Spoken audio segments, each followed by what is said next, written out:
Hey there, language learners. Welcome to Learning English with Podcast, where we make mastering English fun and easy. Let's dive into today's episode. Hello, everyone, and welcome back to Fluency Boost Podcast Every Day.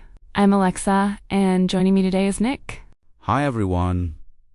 It's great to be here again. Today's topic is something many learners think about: why English feels so hard.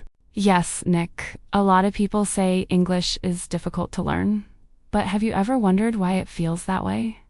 Let's talk about it step by step. That's a good question. I think one big reason is that English has many exceptions. There are rules, but sometimes those rules don't always work. For example, in spelling or pronunciation, many words sound different from how they look. Exactly. Like the words through, though, and thought, they look similar, but they sound very different. That can be confusing for learners. Yes, and even for native speakers, English spelling can be tricky. Another reason is that English has a lot of vocabulary. There are so many words that mean almost the same thing, but with small differences. That's right. For example, big, large, and huge, they all mean similar things, but they're not always used the same way. Sometimes learners don't know which one to choose. Exactly. And sometimes one word can have many meanings. For example, the word get. It can mean receive, become, buy, or understand, depending on the sentence. Yes, that's a great example. Get up, get ready, get a job, get better, get it one small word, so many meanings. It makes English interesting, but also a little confusing. Another thing that makes English hard is pronunciation. There are so many accents around the world. British, American, Australian, and even native speakers pronounce words differently. Yes, and that can make listening difficult. Learners often say, I can read English, but I can't understand when people speak. It's a very common problem. That's true. It's because spoken English is fast, connected, and full of short forms like gonna, wanna, or deja. Exactly. Native speakers often speak quickly and connect their words, so it sounds like one long sentence. For example, what are you doing becomes what you're doing. Yes, and learners think, wait, that doesn't sound like the words I learned, but it's actually natural speech. Right. That's why listening practice is so important. The more you listen, the more your ears get used to the rhythm of English.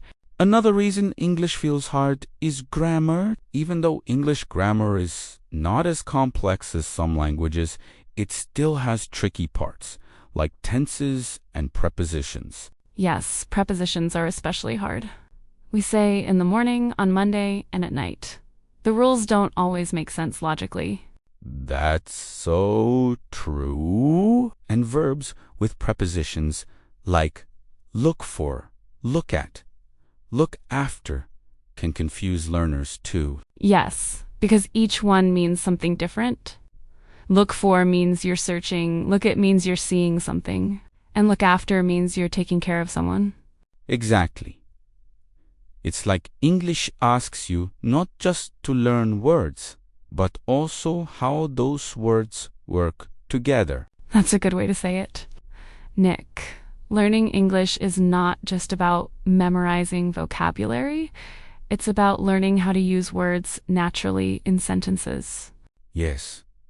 And sometimes learners compare themselves to others and think, why can't I speak like that person? But everyone learns at a different speed. That's true. English feels hard because it takes time.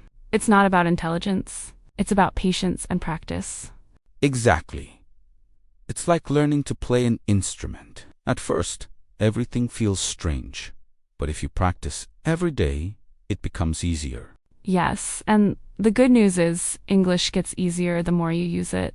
When you listen, speak, read, and write regularly, your brain starts to recognize patterns naturally. That's the key. Use English every day. Even small moments count. Listen to short podcasts, read simple articles, or talk to yourself in English. Right. It doesn't have to be perfect.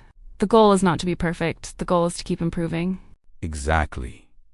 Because English isn't really hard. It just feels hard when we expect to master it too quickly. That's such a good point, Nick. It's okay to make mistakes. Mistakes are part of learning. Every mistake helps you understand English a little more. Yes, and one day you'll look back and realize how much you've improved, even if you didn't notice it at first. That's the beautiful part of language learning. You don't just learn words, you learn confidence. Exactly.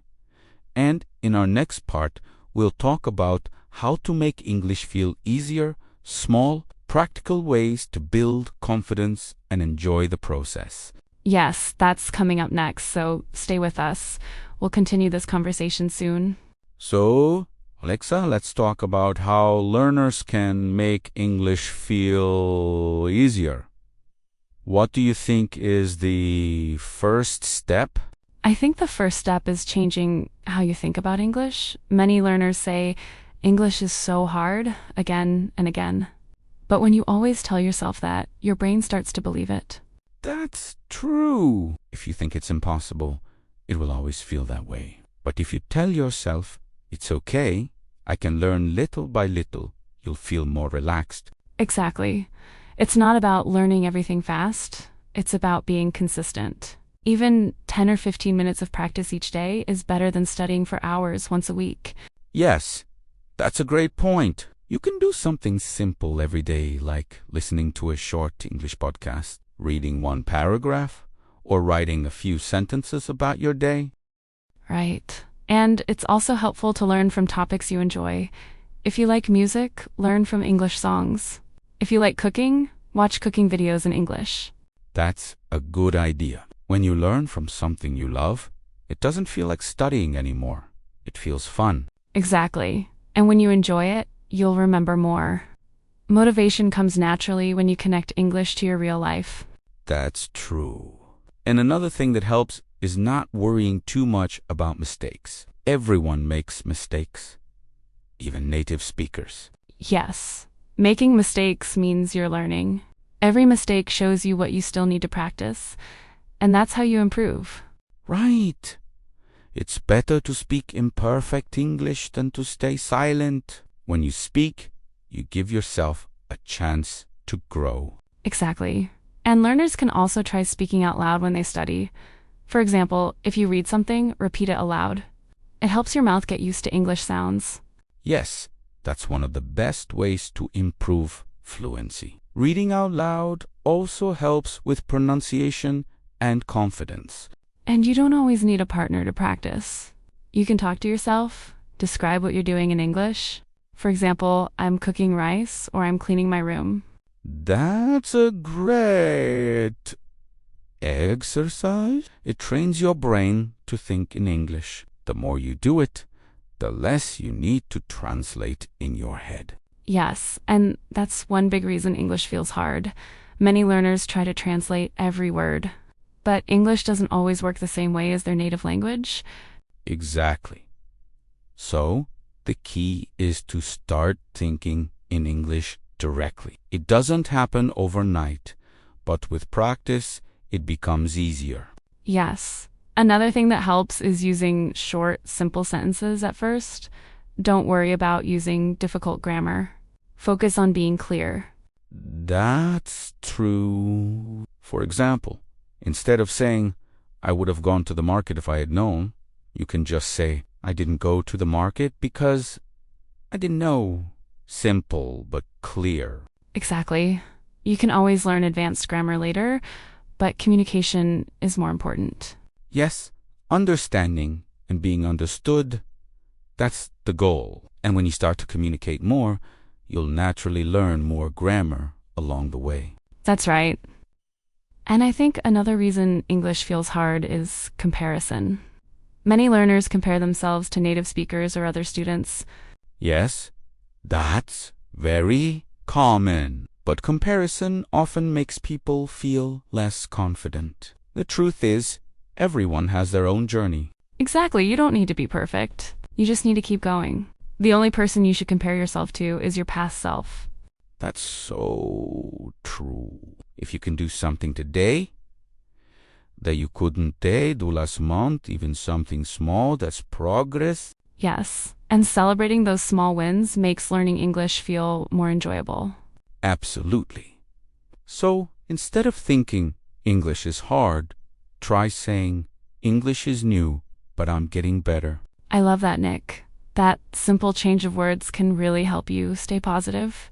It's all about mindset and small steps. If you make English part of your daily life through listening, speaking, or reading, it won't feel so hard anymore. Yes, and in our next part, we can share some specific tips to help learners practice English every day, even with a busy schedule.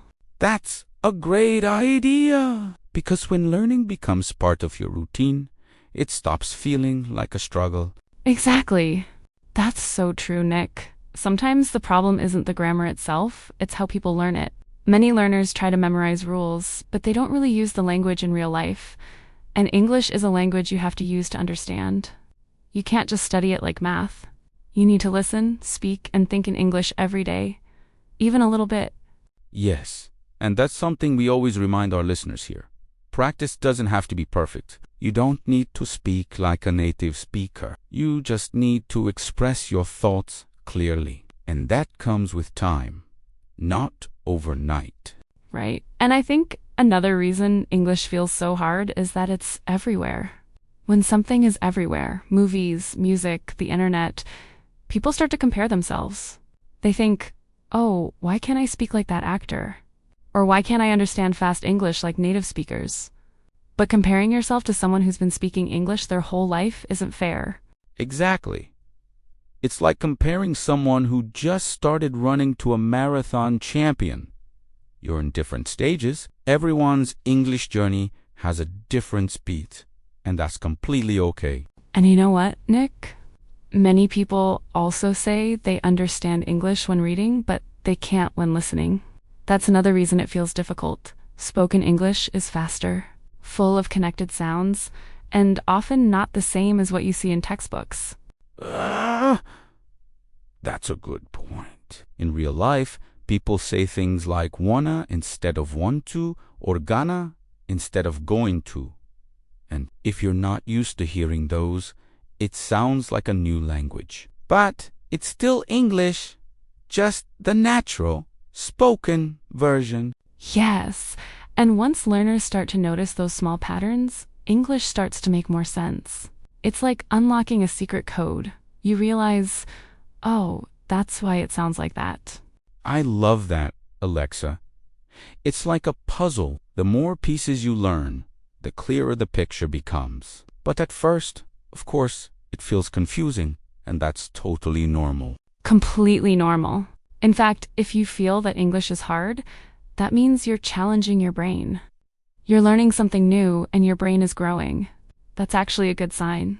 Yes, and the key is to stay patient with yourself. You don't have to understand everything today. You just have to understand a little more than you did yesterday. Beautifully said, Nick. And that's what Fluency Boost podcast every day is all about. Small, simple, daily practice that helps you move forward, one step at a time. Exactly. And in the next part, we'll talk about how to make English learning feel easier and more natural, so it doesn't feel like such a big challenge anymore. Let's start by talking about something really important: mindset. Many learners begin with the idea that English is difficult. And when you believe that from the start, your brain looks for proof that it's true. Every mistake, every confusing word, every fast sentence feels like evidence that you're bad at English. But the truth is, it's just part of the process. That's right. When you change how you think about learning, everything starts to feel lighter. For example, instead of saying, English is hard, try saying, English is new for me, and I'm learning. That small change helps your brain feel more positive, and you'll be more open to practice and improvement. Yes, I remember one of my students used to say, I'm terrible at listening. And I told her, you're not terrible, you're just not used to it yet. After she started listening to English podcasts every morning, her brain got more comfortable. It didn't feel as fast anymore. Exactly. It's like going to the gym for your ears and brain. At first, it's heavy. But if you keep training a little bit every day, you become stronger without even noticing. And you don't need to study for hours. Even 10 to 15 minutes a day can make a big difference if you stay consistent. Listen to short podcasts, repeat simple sentences, watch English videos with subtitles. All those things help your brain feel more at home with the language. And the best part is, when you start enjoying what you're learning, English doesn't feel like a subject anymore. It feels like a tool, something you can use to understand songs, stories, or people from other countries. That's the real magic of learning English, connection. When you realize it's not just about grammar or vocabulary, but about connecting with people, suddenly it feels more meaningful and less stressful. Exactly. And speaking of stress, another reason English feels hard is because people are afraid to make mistakes. They want to speak perfectly, so they say nothing at all. Yes, that's a big one. I always tell my learners, mistakes are proof that you're trying. No one ever learned a language without mistakes. Even native speakers make grammar errors sometimes. It's normal. Totally true. Think about when you were a child learning your first language. You didn't know grammar rules, but you learnt by listening, copying, and speaking without fear. That's how language learning should be: natural and fearless. I love that. Natural and fearless. Because the moment you stop worrying about being perfect, you actually start improving faster. Yes, because your brain relaxes and learning becomes easier. Fear blocks progress, but curiosity opens it. That's such a nice way to say it. So, for everyone listening, if English feels hard right now, it doesn't mean you're bad at it. It just means you're still growing. And that's something to be proud of.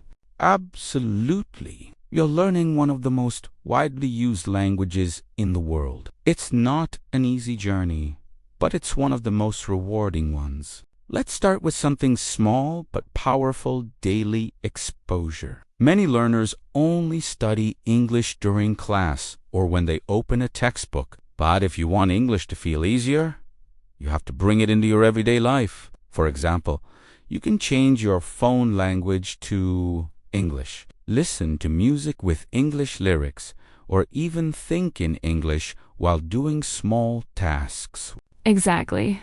You can also try what I call the English moment. Every day, take 5 minutes and do one thing in English.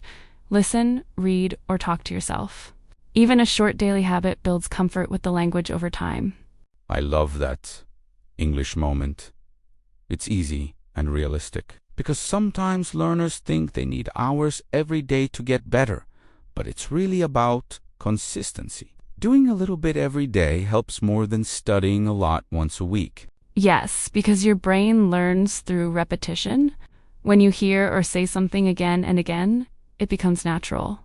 That's how children learn their first language, not from grammar books, but from daily repetition and listening. That's true. And speaking of listening, many learners focus on reading and writing, but forget listening and speaking. Listening is actually one of the best ways to make English feel less scary. The more you listen, the more familiar the sounds become. Right. And once your ears get used to English rhythm and pronunciation, your speaking automatically improves too. You don't even realize it's happening. It's like your brain starts copying what it hears. Yes. That's why we always recommend shadowing, listening, and repeating at the same time. It's simple, but it trains your mouth and brain to move together in English. And for beginners, don't worry about speaking fast or sounding perfect. Just focus on clarity. Say each word slowly and clearly. Fluency will come naturally later. Exactly. Fluency is not speed. It's comfort. It's when English starts to flow without too much thinking. That's what daily practice gives you. Another thing that helps is connecting English learning to your real life. For example, if you like cooking, watch English videos about recipes. If you like sports, read short English news about your favorite team. When learning feels personal, it becomes more fun and easier to remember. That's a great point. Learning something you care about keeps your motivation strong, because motivation is like fuel. Without it, learning feels heavy. And motivation doesn't have to be big. It can be something small, like understanding a movie without subtitles or ordering food in English next time you travel. Those little wins make you feel proud and keep you going. Yes, and it's important to celebrate those wins. Every time you understand something new or use a new word correctly, that's progress. Exactly. Sometimes learners don't realize how far they've come because they only focus on what they can't do. But if you look back and see how much more you understand now compared to last month or last year, you'll see you're improving all the time. That's so true. Learning English isn't about reaching the end. It's about noticing how much better you get along the way. Yes, Alexa, that's such an important part. Staying motivated, because there will be days when English feels heavy or when you feel like you're not moving forward at all. But those days don't mean you're failing. They mean you're learning. Progress often happens quietly, without you noticing it. Exactly. Sometimes it's the quiet days, the days when you still listen to one short podcast or review a few words that matter the most, because that's how you build habits. And habits are what make English feel easier over time. Right? Fluency doesn't come from one big effort, but from many small moments of practice. Like listening to this podcast right now, you're already doing something great for your English. Yes. And every time you show up, even when it feels hard, you're proving to yourself that you can keep going. That's real strength. So, if English feels hard today, remember, it's only because you're growing. And growth always starts with a little bit of struggle. Perfectly, said Nick. And to everyone listening, keep practicing, keep listening, and be kind to yourself on this journey. You're doing amazing. You're listening to Fluency Boost podcast every day. Thanks for joining us today, and we'll continue this conversation in the next episode. See you next time, and remember, your English doesn't have to be perfect. It just has to be yours.